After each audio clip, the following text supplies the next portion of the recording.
Welcome to our channel. Today we how to install Postgres with Nocode tool integration step by step clearly.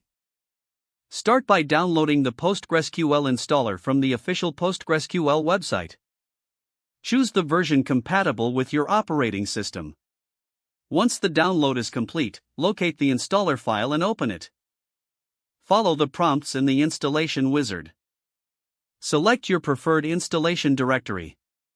Configure your database server settings, including setting a password for the default PostgreSQL user. Choose the desired port number for your PostgreSQL server.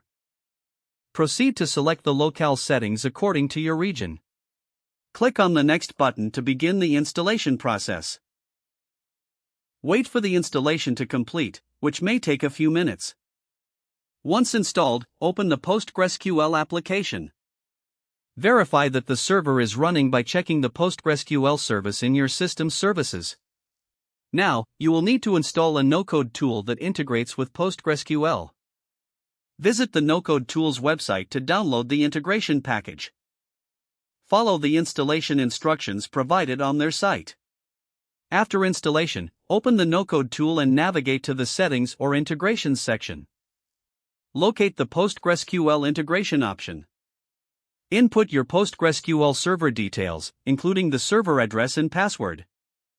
Test the connection to ensure everything is working properly.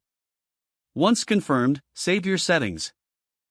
You can now start creating your database applications using the Nocode tool. Explore the available templates and workflows that the Nocode tool offers. Begin designing your database schema and user interfaces according to your project requirements. Utilize the integration features to manage data within your PostgreSQL database seamlessly.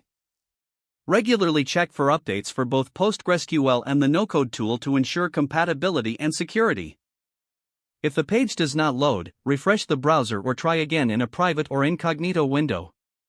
Make sure you are using the correct email address, then retype it carefully to avoid small typos. If your password is not accepted, use the reset option and create a new strong password you can remember. Don't forget to like this video and subscribe to our channel for more step-by-step tech guides.